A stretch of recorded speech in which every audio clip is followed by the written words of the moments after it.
Good morning, my beautiful people. It's your girl Butterfly here, and I am back with another vlog. So I'm taking you along today on this very eventful Saturday morning. My goodness, my day is so packed. I have an event now, the first half of the day, then another event, the second half of the day. Now, the funny thing about these events are they are both themed. The first one, it's touches of pink, basically, and the last one, it's shades of green. So basically, and at the exact same location. So I have like 30 minutes to come back home, change into the green outfit, and then go back again. So I decided, why not take along my people. I'm very excited about both events. The first one, I'm not sure if I am supposed to speak or not. I did prepare something in case I'm supposed to speak. I think maybe we didn't understand each other very well. I didn't understand. I don't really know. But anyways, I'm just there to support my girl. So it's an event hosted by Julita. She was Miss Supranational, as well as she was First Princess Miss Namibia, right? Let me not say things that are not true. Yeah, she was First Princess, I think. But anyways, so she hosts this. She started doing this event when she was Miss Supranational, where it's just ladies basically in medicine. So far I don't know if she has expanded. No, she hasn't yet. I saw her talk the other day on Good Morning Namibia. Was it Good Morning Namibia? Hey, I don't want to say lies, guys. But anyway, she hasn't expanded yet, I think, to other industries. But obviously, we always work with what we have first, right? And medicine, the medical world, medical field, the people that we acquaint ourselves with are in that profession. So I do understand why those are usually the people that are at this event. It's so impactful. It has usually medical students, medical interns, medical doctors. I remember some of the speakers before were even specialists. So it's really nice to just hear people's stories and be inspired and know that there is really something special about everyone, honestly. The last event in March, I remember she had sent me an invite to be a speaker, but then I wasn't able to go because I had just had my C-section then. And then the one before that, I think the year before, if I'm not mistaken, I did get to speak. But yeah, guys, so I just decided to quickly park and go to Berrylicious for this. So I'm just gonna can you see my butterflies they're lavender butterflies, exactly my favorite color, lavender. And yeah, I lost my thing to charge my iWatch, but I decided to wait anyways because it's pink then. It's shades of pink. But yeah, let's go. I will take you with. Cool. Guys, this is not a paid advert, but I'm just saying, if you wanna have really good lippies, go onto Tweb's page on Instagram. She sells this really beautiful constant lippies. Okay, I have to get out of the elevator. I need to show you, but let me show you outside. Good morning. So these are the lippies I'm talking about. I brought 3 shades. Okay, the pink one I found it in. The pink one is called Marbella. The purple one is Million, and then I have a dark berry. I thought I took the chestnut, but anyways, I have, I think, 7 of them if I'm not mistaken. I got 2 for my sister. I'm a big supporter of the Constance brand. I also have their powder. It's so good.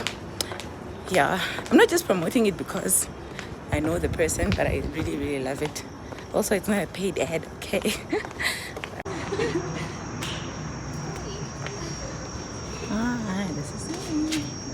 This is so pretty. Well done, Julita, well done.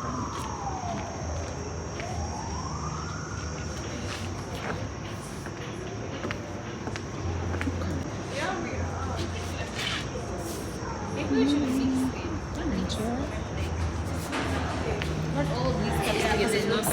I think we could make it 4 ones around and then this one. Is that a photo Buddha? Oh yeah. This is exactly what I needed to hear. So cute. Hi, Renata. My name is Namia Kamati, and I'm a second-year medical student at United School of Medicine, and I'll be your host for today. So thank you so much for being dressed in pink and matching the theme. We appreciate that. just to let you guys know that the laboratories over there, so the bathrooms are there, and there will be a cash bar available. And the hashtags for today are hashtag Women in Medicine, hashtag Dr. Her, hashtag Super Doctors, and hashtag HERMOSA, MIMOSA, of course. So please, when you're sharing on social media, make sure to use those hashtags. Okay, so for you ladies who may not be aware of what the HERMOSA MIMOSA affair is, or those who are attending for the first time, the HERMOSA MIMOSA affair is an event where medical students, aspiring medical students, medical interns, medical officers, specialist consultants come together to be empowered, to network, and to be mentored. Here, we explore the nuances of medicine, all whilst embracing our femininity, which is why we're wearing pink. And what that means to me is the fact that you can be a doctor and you can wear pink. You can be a doctor and have your makeup done. You can be a doctor and be a supranational. You know, like there are no boundaries to be a doctor, and that's what I love about this. And the HERMOSA MIMOSA affair was obviously created by our beautiful Dr.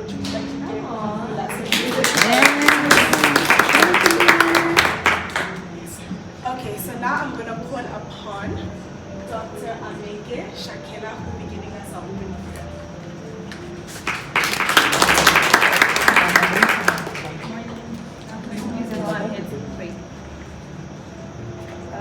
Heavenly Father, we thank you for this event and for your purpose in it.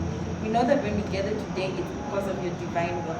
We pray, dear Lord, that your will be done in this event and that we live enlightened. Thank you so much.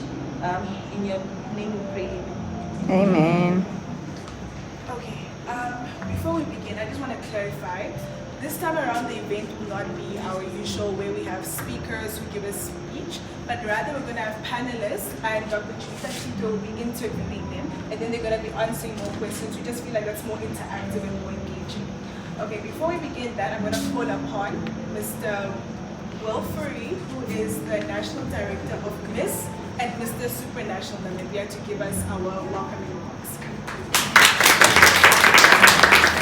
Morning, ladies. I'm the thorn amongst the roses. I had to quickly change in the car because I had a t-shirt on, and for the Queen over here, it wouldn't be appropriate for me to just be dressed in a t-shirt because we know she's got very high standards in life.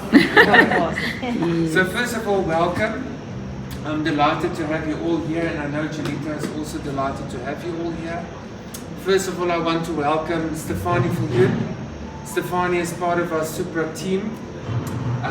She keeps us intact, let's put it that way, okay? Because sometimes we get carried away, and then she's the one to say, you're out of line, and she gets us all together, okay? As I've been introduced now, I'm the National Director, so I have the tough job of trying to get the right contestant to take us overseas to represent us, and it's not always easy. When Julita entered last year, it was a breath of fresh air, because every time there was a rehearsal, Julita would rock up looking like she was at Paris Fashion Week. And later on, I had to say, listen girl, you need to slow down a bit, because you can't come here in the evening gown when you're just doing a rehearsal. But that's just the type of woman she is. Yeah. And obviously, she knows, and I mean, I don't look at her when I talk, because either one of us is going to cry, because we've got a very, very strong bond. It's a bond that nobody can ever have, and I'm delighted to have her in my life, because I've been with her through deep waters. I know what you students go through, you doctors went through, because I walked the road with her. And I mean, at some stage I couldn't find her because she was in such a deep hole to get her through to the last stretch of her studies. And I was petrified. I was ready to get into a plane to fly to Oshikati to go try and find her somewhere, I don't know where, but I would have found her. So, with that being said, she has showed me what determination is. She has showed me what sacrifice is, because that's what medical students do. They sacrifice, and they need to have determination. And I think a lot of people don't understand what does it mean to be a medical doctor. So everybody just thinks, oh, it's nice. You just sit and you look and you see pictures of the heart and pictures of the leg and off you go. Everything is sorted. But I know what trauma they go through. So me, I take my hat off for all of you. Definitely. I think it's an industry that is completely overlooked and underrated and underappreciated. Right? So for me, that's my Oshiwambu daughter. We just joked in the car now. I said, I can't wait for your wedding because we're going to dance on the tables. But first got to find a husband because she's expensive. She's not a diamond queen for nothing. She's not a diamond she doesn't want it, trust me. Every time she came from the north to Windhoek during her reign to come and visit, it was like, please may I have? It's like, no, you get nothing anymore. And then later on when she leaves, she gets something. So that's how it is, okay? I also want to welcome in the audience Milka Mokanjani. Milka is our current second runner in the Super National. So there is some medical people who end up as beauty queens. Okay? And there's been some big winners internationally all over the world that also are in the medical industry. And I think it's because the determination and also to give back, because that's what a doctor also do. A doctor gives back. A doctor gives back personal time, everything they give back, because that is the oath they took. They took an oath to give everything back and to help people. And I think that's what people don't understand is when you have an oath, you have to do it. Okay? It's not that you're forced to do it, you want to do it, that's why you took the oath. So, with that being said, the first time she came to me to tell me, oh, she's got this brilliant fundraising idea she's going to do. She's going to do HERMOSA, MIMOSA. I'm like, what is that? I know what a mimosa is, but HERMOSA, MIMOSA, she's like, oh, it's just a name I thought of. And I'm going to do it. I'm like, oh, whatever, okay. And she did it.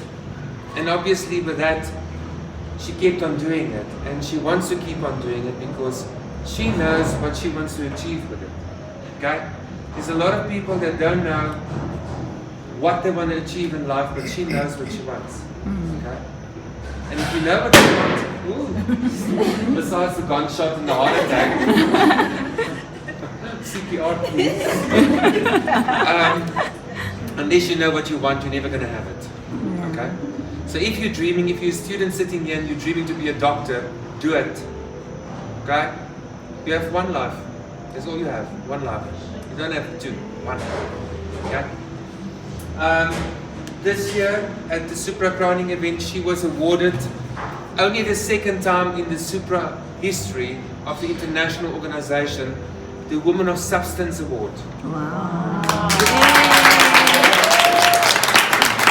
I had no idea that she was getting it. Okay? It was hush hush deluxe. Nobody knew.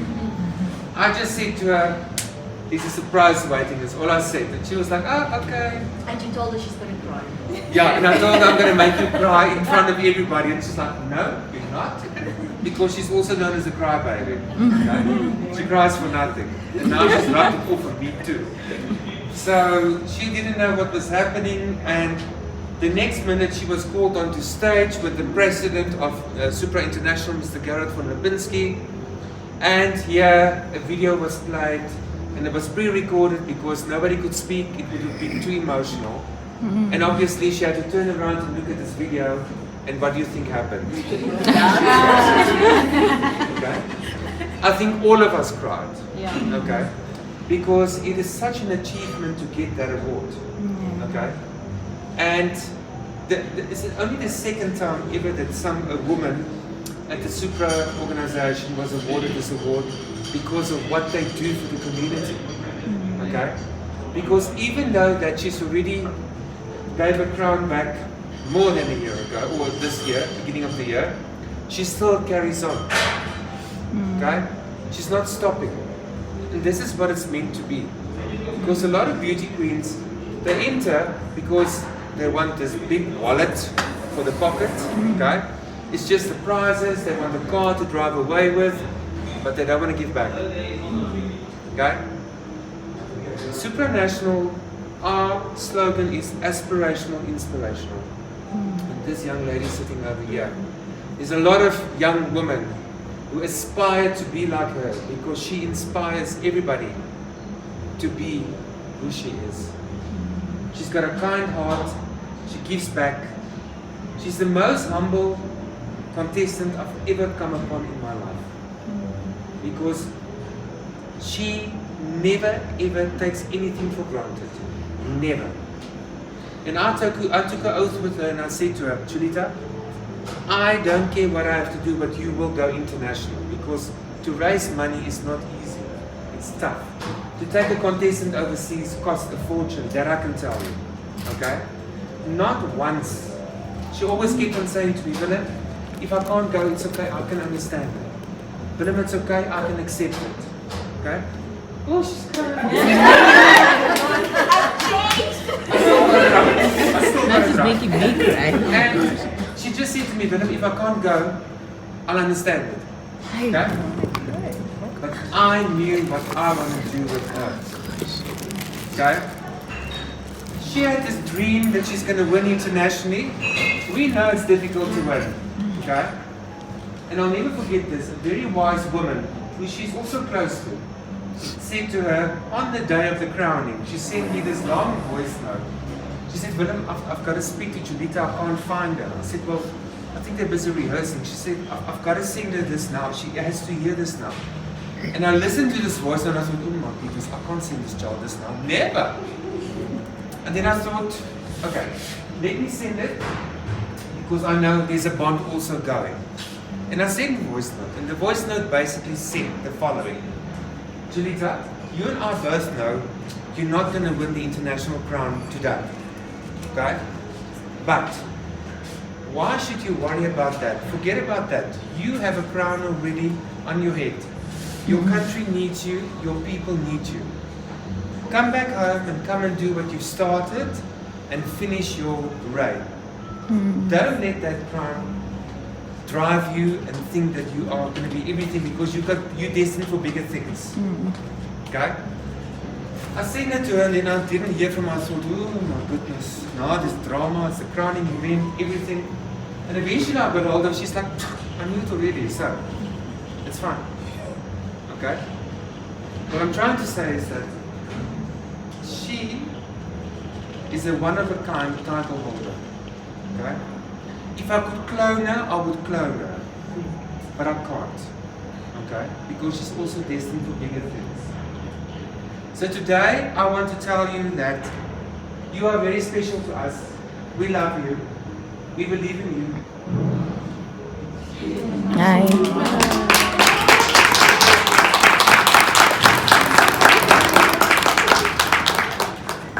You're not going to cry. Okay. No? This is my voice post-crying. Thank you very much for that.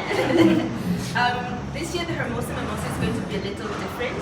We're going to be speaking with some selected ladies, doctors, medical students, and just really trying to find out a little bit more, try to get that information out of them, how they made it through medical school and all of that. Alright. So Neza, tell us a little bit about yourself and how you came into medicine. How did you discover and find yourself on this path of medicine? Okay, so good morning everyone. I hope I'm audible. Oh, good morning everyone. I hope I'm audible. Okay, so I'm a scrappy kid. I'm a scrappy village kid from Pini village in Lundu. I was fortunate enough to go to a school where you were taught to speak English and Afrikaans well. So that afforded me to go to a decent high school. I'm from Port Secondary High School. And yeah, you top performer. I think I was second in the region. So I got into medicine. I never in my life thought about medicine. If you're anything like me when you're younger, the career you want is based on that series you're watching that time. So when I was watching both, I was like, good, I want to be an archaeologist. Then you watch NCIS, well, I want to be a detective. And at the time I wanted to be a Disney princess and everything. But everyone was set. My high school teachers, my parents were like, you're going to medicine because what are you going to do with that brain? So I was like, okay. You know, we applied first. I didn't get it because our school didn't offer chemistry. So I never had chemistry at all in my life. So I applied, I didn't get in. Actually, they didn't answer. They were just like, no, they didn't answer, and everyone was talking about how their application statuses. It's like, I don't have mine. So I emailed Ms. Mario, who's the faculty officer. I was like, there's nothing on my portal. Can you please give me the application? It's almost registration time. And then she checks and she's like, oh no, you're not qualified. It's like, but my points are enough. She's like, no, you're not qualified. Then the appeals came out, and it was like, just push, appeal. So I appealed every day. I was at the office with them, please, I never get it. It's not my fault, it's the school's fault. Like, everyone from that school who's applying doesn't have chemistry and stuff. We were crying there, and then fortunately I made it through the appeals, so that's how. That's why you got into medicine. You mentioned that you have a very big brain, and your family was like, what are you going to do with this brain? Looking at the techniques that you used to study in high school and now that you're in medical school, what is the difference? What are the things that worked but do not work in medical school, and what are the things now that you've discovered are helping you get through your modules as you go along? I think there was strong emphasis on the passive types of techniques of studying. Writing notes, highlighting, using your sticky notes, all of that, scrap it out when you come to medical school. Like, it's really time consuming, and I think you have 5 modules that all want 80% of your attention and focus. So like you go from AP to microbiology. So I just scrapped out all the passive stuff, highlighting. You read, I think emphasis on the testing and teaching, and then engaging with your classmates. Like, how do you know about this? No. And also with your seniors. I think seniors are 100% going to help you succeed in medical school. Just asking them like, what does this lecturer emphasis on and stuff like that. Those are things you don't really focus on in high school because you just memorize the biology textbook and then. That's correct. So like a lot of the issues that we really do find in medical school is that most of the girls or the boys that get into medical schools are people that are academically inclined. So you're really smart in order to get into medical school. There is this thing that when you get to medical school, you become average or below average. How did you deal with that? How is your relationship with failure? Failing a test, failing a module, failing a year. When you encounter something and you fail, how do you deal with it? I think no one knows the context of the success or failure more than you. So I think I have a meta effect type of relationship with both failure and success. Because I think no one fails or succeeds by accident. That's just the reality of it. 99% of the time you fail or succeed because effort doesn't result to nothing.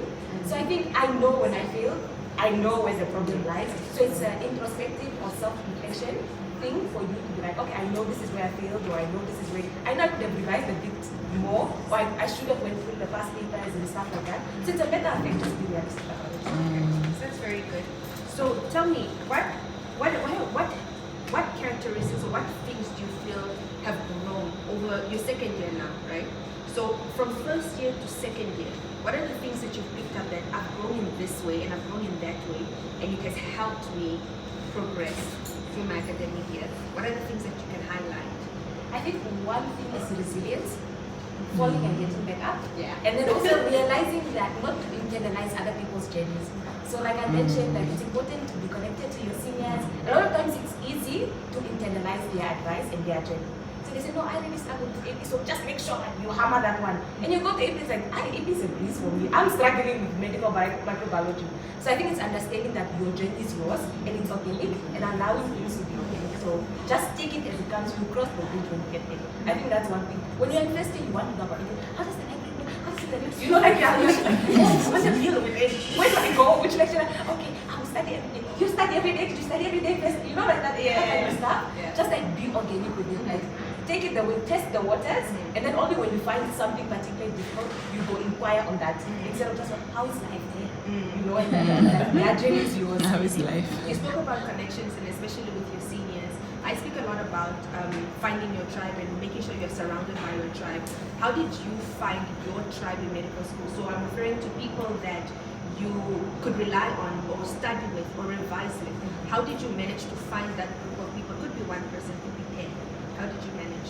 I think being connected to people who echo something that you want to become, or who reflect something that you want to become, certain characteristics that you know you are lacking, and this person is like truly manifesting this at like the highest peak. That's one.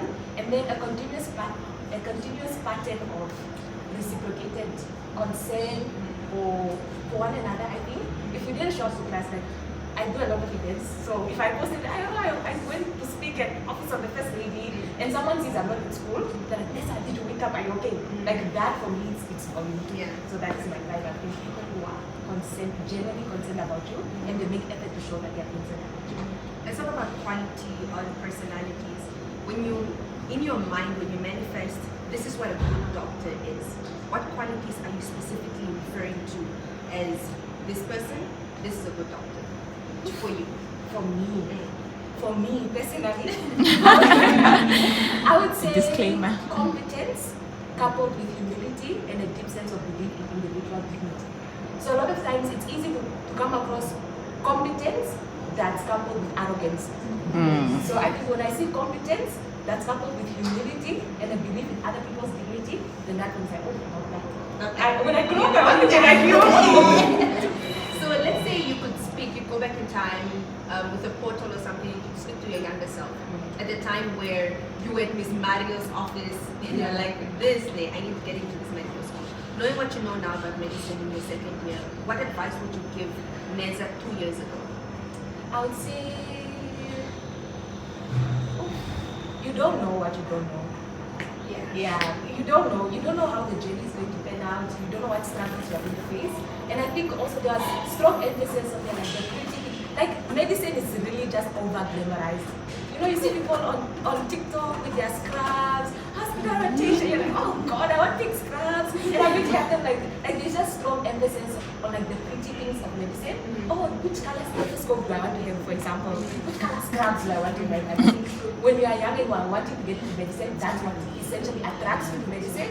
And you get it, and like, oh my God, like no one shows the sun rising, no one shows they're getting 40% in your modules, no one shows they're hardly getting by. You're like, God, I must stop achieving my region. Now I'm struggling to get a 50%. What? Someone's aunt who did an offense. Stuff like that. I think it's like, don't over-glamorize medicine and just, I think, take it as it comes. Yeah. Yeah. You don't know what the day holds for you, what the day holds for you. So let's go to our last question. Let's do some introspection. So you spoke about the qualities that you look at when you're referring to a good doctor. And then let's take you right now, medical school. If you could rate yourself on a scale of 1 to 10, 1 being you're not a very good doctor right now, say you're qualified, and then 10 being that you're doing the best that you can. It's like everybody around you can affirm that this thing that you're doing is really good. How would you rate yourself? And depending on that number, why are you not higher, why are you not lower than that?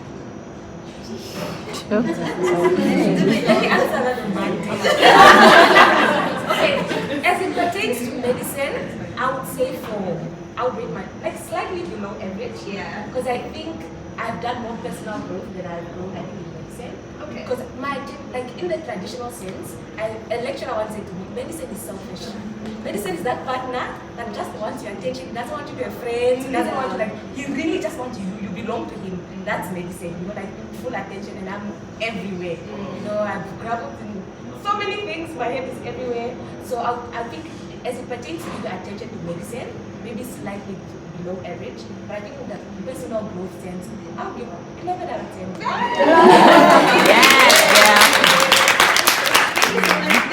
really do appreciate this. Thank you so much for sharing with everyone.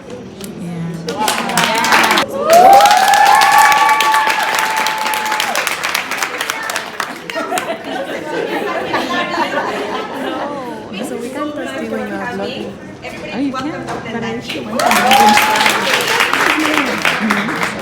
just going to go through a few questions. Very normal things. Not I just want to find out how many are medical students. And then I just want to know who I'm speaking to. And then who's in high school or aspiring. Don't be shy.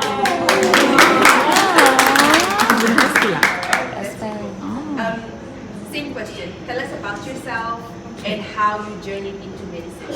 Sure. Yeah. So this is my worst nightmare. She hates attention.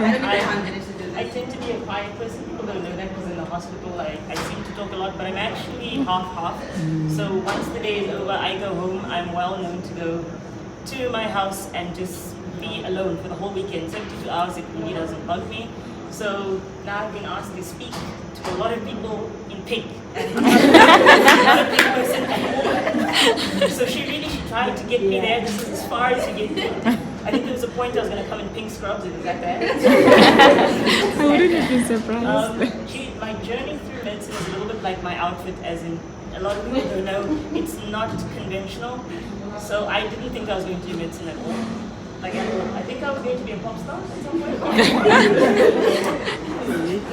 Then I think I was going to be a lawyer because I like my sticky girls are there. I can argue. Yes. Like, Oh, yes. You can make a point. So I thought law was what I really liked. But in high school I really loved biology and chemistry. Loved it. I liked the science of it.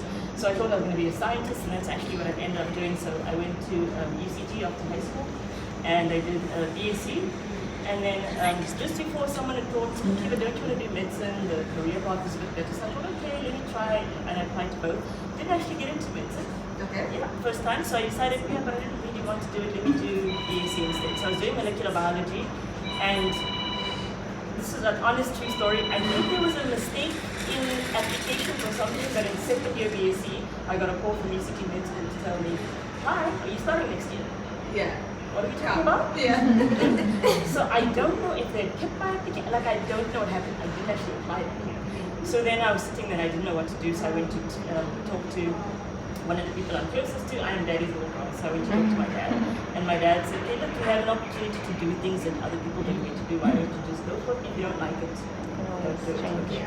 So I went and I did 2 years of med school. And you guys know the first 2 years of med school are very medicine. It's like, it's ratchet.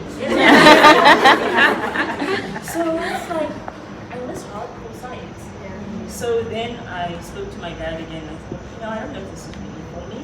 And what ended up happening is he was like, okay, but you only had a year left of your BSc. So what I actually did is I deregistered from med school, went back and did my third year BSc, then graduated, then re-registered and came to finish med school. So if you look at my degrees, they do that. So I did that, and I finished with them, and I ended up in medicine.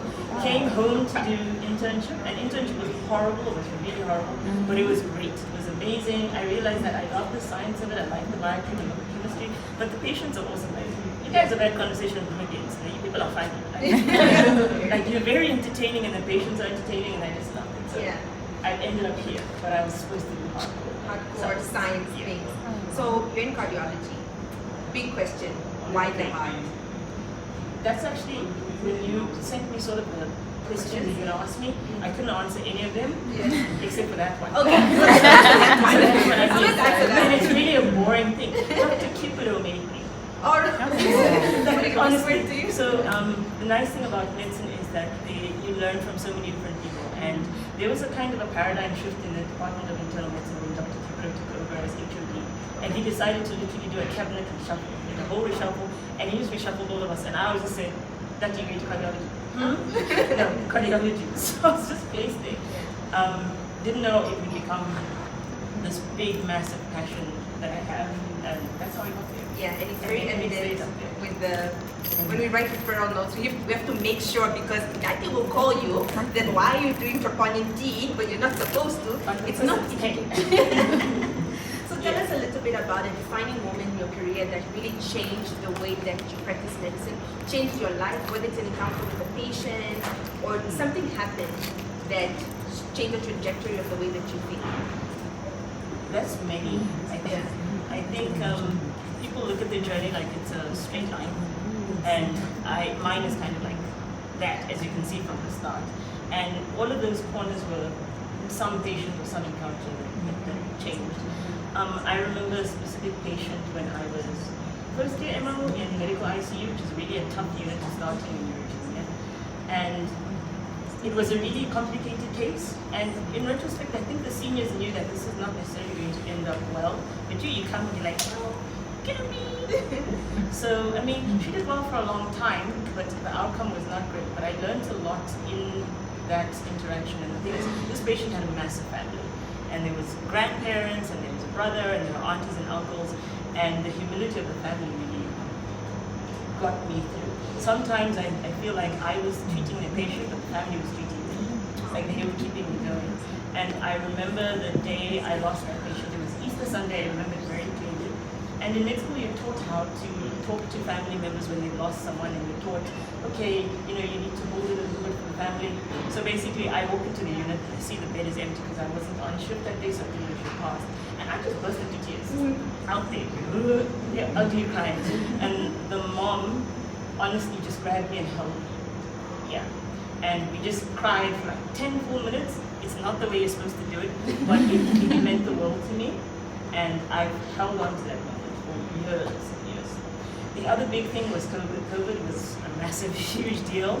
The nice thing about this event is I'm also fangirling a bit because I see like all of my people there and I see that I seem to be a big fan. I'm going to freak her out a little bit, but I've been hearing about this doctor in psychiatry. He said, who is this person? Like, she's like right here. And she has no idea who I am, but I'm just like,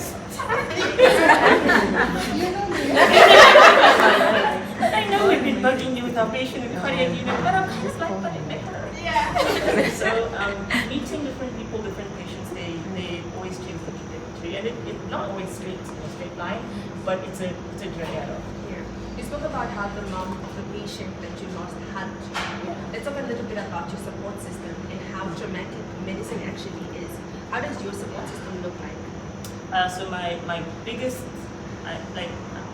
one of my favorite people on this earth is my older brother. So I'm the youngest of just 2 kids. My older brother is my everything. I was that irritating little sister that I used to follow him around. My brother, I joke to people that actually I'm the dumbest of 2 kids. Wow. So my brother is like, he's a genius. When the high school results come out, he was top of the country, so he's that person. Then me, I come with my score result. So he's my favorite person, and he's my support. He was always a sort of scientific kid, so he used to run around and do experiments, and I was in their lab assistant. So in internship, honestly, he would pick me up from my parents' house, drive me to his house, bump me on the couch. I would fall asleep here, wake up my house, he held me together throughout internship. And again, when we had COVID and we were trying to sort everything else, he helped me through that. So my family is really my support structure. But your family isn't always there for you. So he lives in Joburg now. It's this massive, big hole. But I have an amazing group of friends. Women I've met in medicine, women who I was in front of at school, and they actually they're the people that keeps me together. They can tell when you're doing too much. Stop. Yeah. Or when they can tell me like, no, you're not doing enough. Get out. So the reason I'm here is because of my HOD consultant. Like, just do it. No, but I'm shy. Just do it. No, so send me the pictures. No, just so Dr. One of us need to come here. Yeah. She's like, no, it's important, and she says you have something to say that you want to hear. So it's very surprising to hear that you are like the scorer of your siblings, because in this hospital, let me tell you something. You are like the BMW. Yes, please, thank the you. Mercedes. You are what we aspire to be doctors. And even in my phone, I saved you as Dr. Agapitas Ross Queen. I was even telling my friend, I was like, if I get a cardiac arrest and you can't bring me back, okay, then I'm really dead. Nobody can't bring me back. They're like, you could have given me soda bean, but you didn't. But you forgot. You really, you're so excellent in everything that you do, and it just speaks volume. Your name. When I was even saying right now, when we're writing referral notes to go to cardiology, we just have to be thorough. Like, why are you doing this test? Why are you referring this patient here? What do you want cardiology to do? Is that intentional, or what drives that? It's very intentional. So my other interest is, and again, it's because I was copying my brother, computer nerd. My other interest is using very simple technologies in medicine. So people have this misconception that you work in state, everything is breaking around you, nothing can be done, you don't have drugs, you don't have medicine, the hospital doesn't look amazing, although the emergency unit looks amazing. Shout out to them. And it's just something that you are part of where you work and the environment you work in. Yes, it's partly circumstances, but it's partly you. If you've been there long enough and you haven't made a change, that's really your problem, if you get what I'm saying.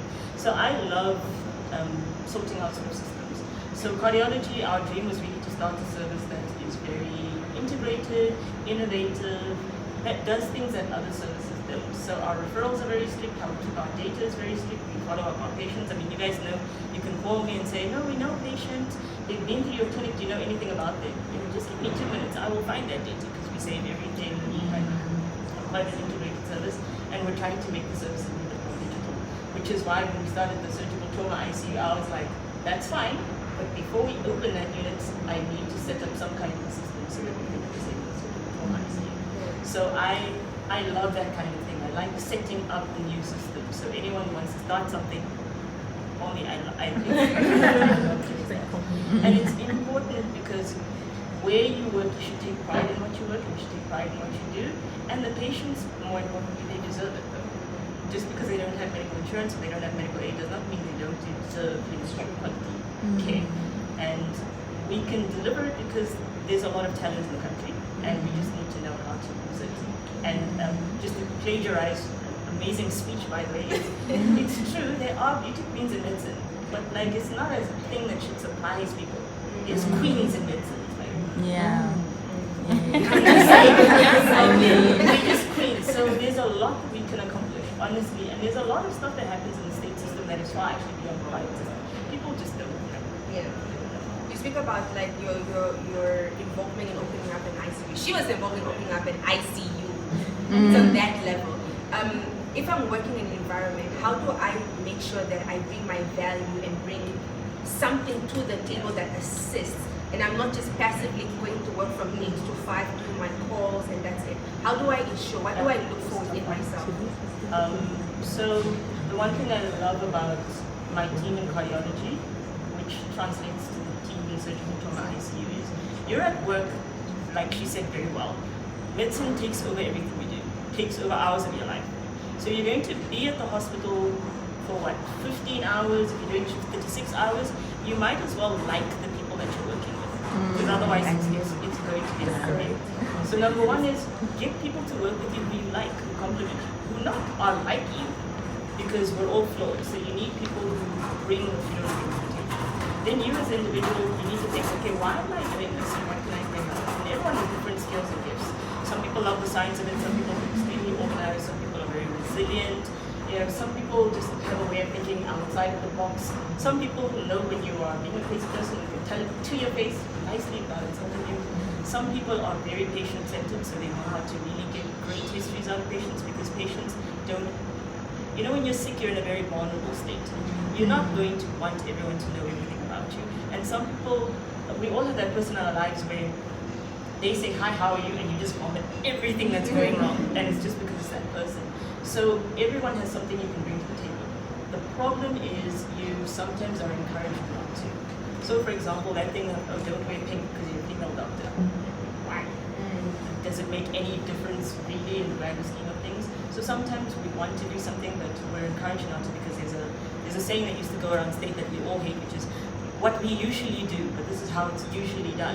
And like, don't do what is usually done.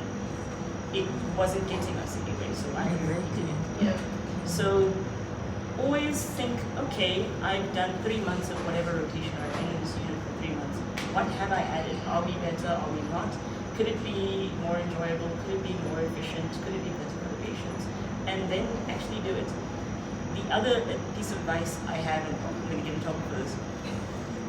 Yeah, sometimes you're encouraged to do it the exact specific way. It's just that it's going to take a while. So if we had done it that way, the surgical trauma ICU would have opened up maybe 2026. We just said we're opening 1st of August and come what May, we're opening.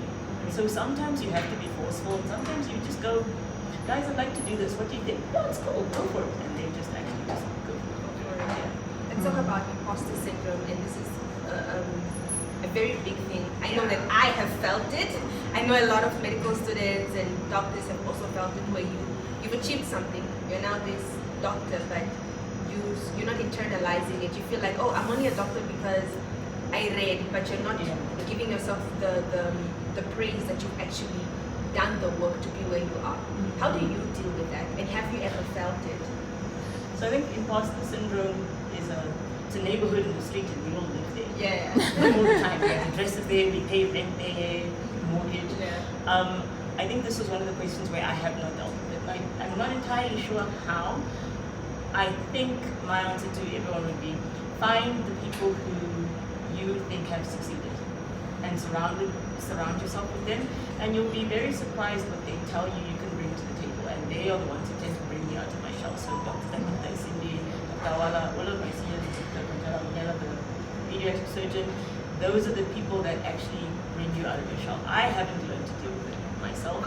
And it's high, I think we're all high risk for it, particularly as women in the media. So we're always going to think that we grew up in a generation where you see, and you still see it now, you see pictures of what a doctor looks like and it does not look like us. Yeah. So you sit there and you go to congresses, you go to meetings and you're asked to speak or you're asked to listen and you're just looking around going, I have literally nothing to offer, I have zero to offer. But you'll be very, very surprised if you surround yourself with people who went through it. They can tell you what they felt at the time and they can compare how they felt to what you feel and what you're achieving, and you'll be surprised. You feel a lot better about yourself, but you need to surround yourself with those kind of people. What else is out there? You seem like a very knowledgeable person and you do a lot of research. What else is out there that you feel like the health system can gain from us as young women? What's out there? What else can we do apart from being medical officers? Can we do certificates and other things? Oh, there's a ton of stuff to do, guys. It's really, and I wish we had been told a lot more. So the traditional route is, yes, you do medical school, you do your internship, you go, you specialize, and then what I've seen a lot about the new coming young specialists is they kind of come back and they have all this knowledge and they want to do so much, and then they're like, now what? They want to fix everything, but there's a million things to do and you don't even know where to start. And sometimes it really leads to you feeling really burnt out and tired.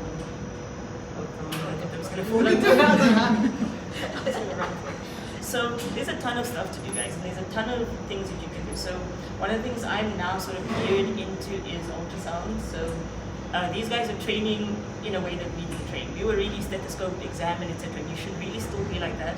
But to think that when we trained, a sonar machine was this massive thing about this size, and now it's a handheld thing that you can use your iPhone as your screen. So you guys are training in a new age. And so when you mix the old school medicine with the new school medicine, it really gives you an amazing, amazing age. Because when dropped in the middle of nowhere, just you, your hands, your brain, and stethoscope can make the diagnoses that that doctor in the US cannot make because that's not how they were trained. But they put the sonar in your hand and you can also show them. Okay, so we are at the cutting edge of medicine where we can mix both. And I think that's why a lot of doctors tend to leave and successfully immigrate to other countries, because we are well trained. No matter what they try to tell you, you are well trained, you have good trainers, and you will be very good. Don't go there, like stay. Not encouraging like that. But that age, and you can see it now, if you look at, COVID was a blessing that everything became online. You couldn't attend conferences in progress or in person, so everything is online. You get emails. You guys should attend those webinars.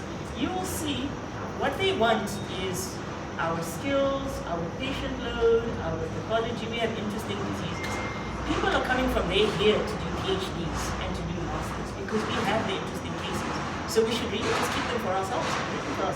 Go out and do your masters, do your PhDs, do sonar courses, do skills training, learn how to do different equipment, and don't just stop there. What I really admire about the emergency unit is people see a nice course and think that would be great for them to be a doctor. People take a liver and he will train a few people. He doesn't stop there. He says, okay, how do I get them to be trainers of training? Then he gets people certified on how to train so we can train in units. There is a ton of stuff. We are naturally managerial skills, so we need to learn how to manage our own hospitals. That doesn't require you being a specialist. We need you to go and do managerial because it's like teaching. It's an art form, but it's also something that can be taught and be built. So we need people to go out there and actually learn how do you manage our hospitals, how do we manage our systems.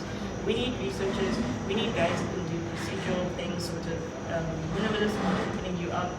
The field is wide open and you can mix things. So I've mixed my love of IT and stuff with medicine.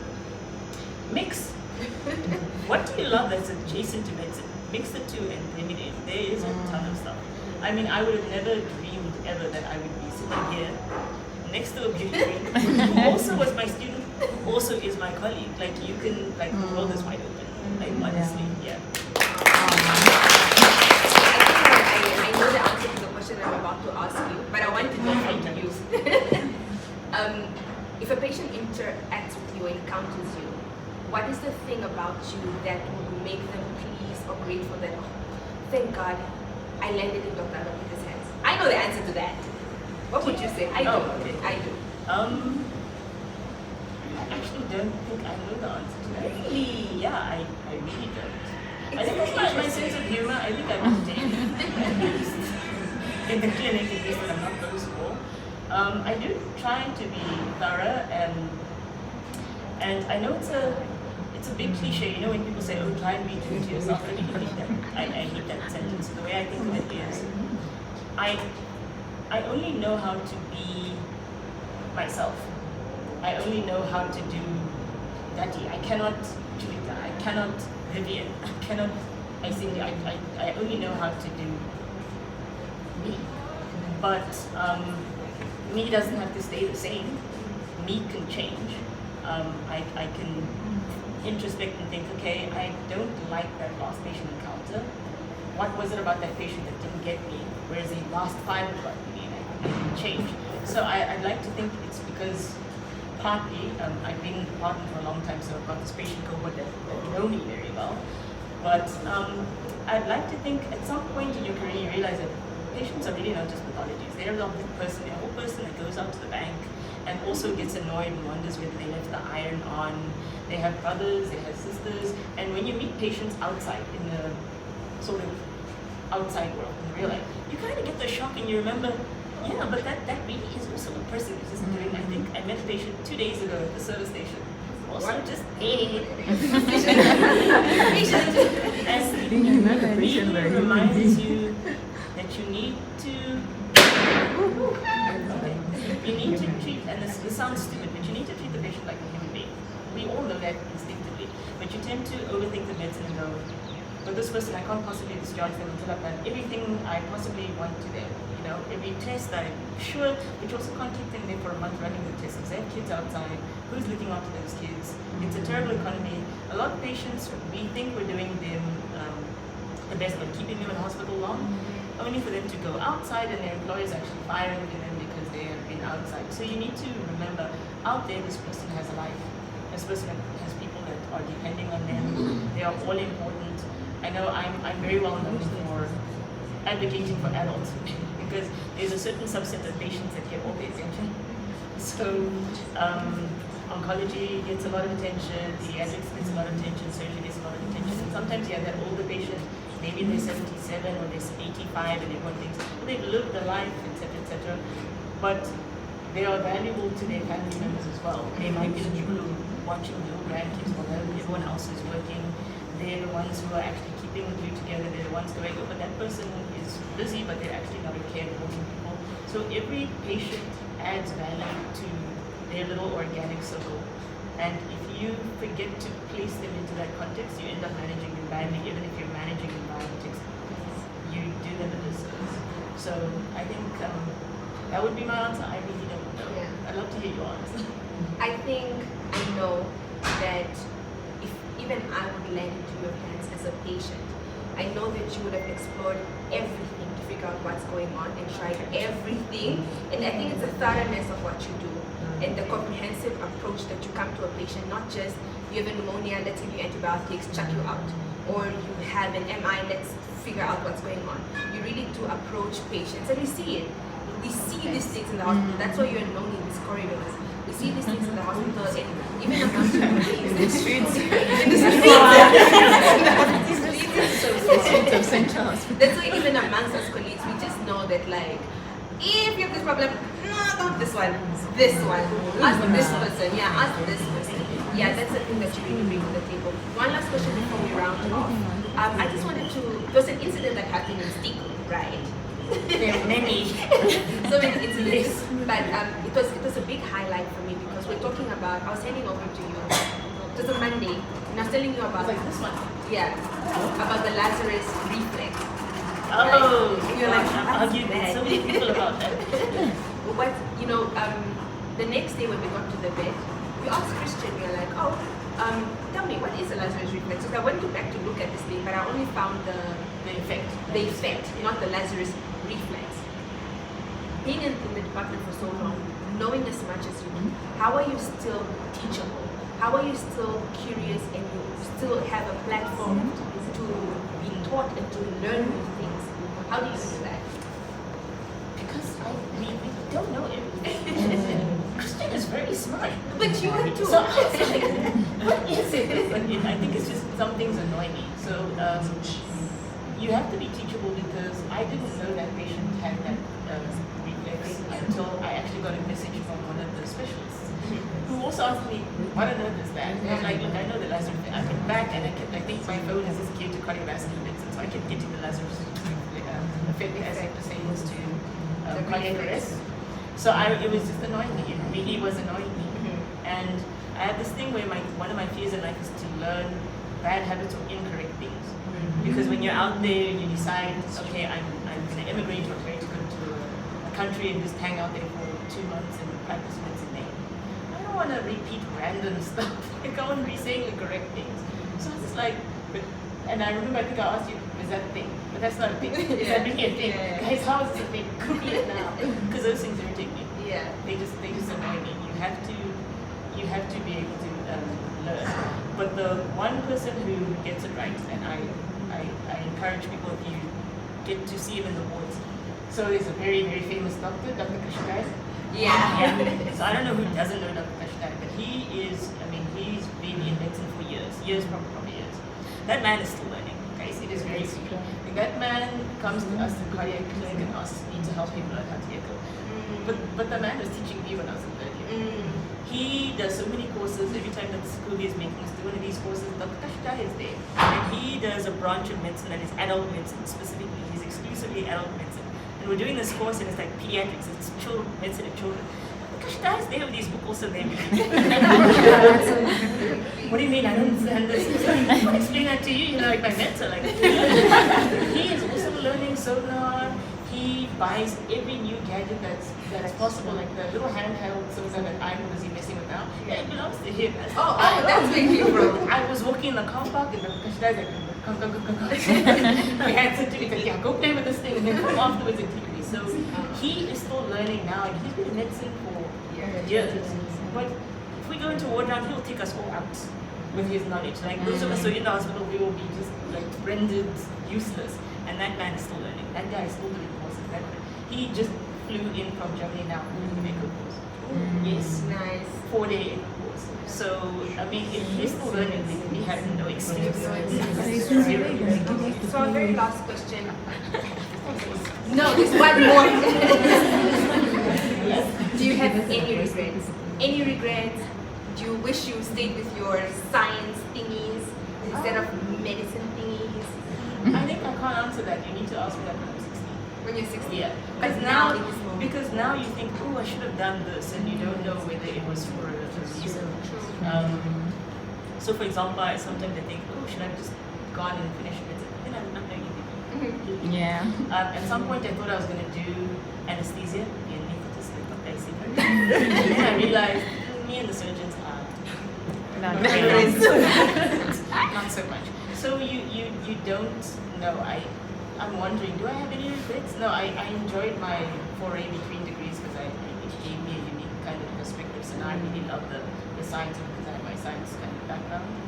Sometimes I think I should have done comp-sci, but I really failed because I think it's heavy. It's really rough. So for now, I think in the moment, so you'll have a specific thing, you'll look at it as a regret. But now you sit on the couch and you look back and you're like, no, it's okay. I'll answer that question when I'm 16. Okay. Yeah. Thank you so much.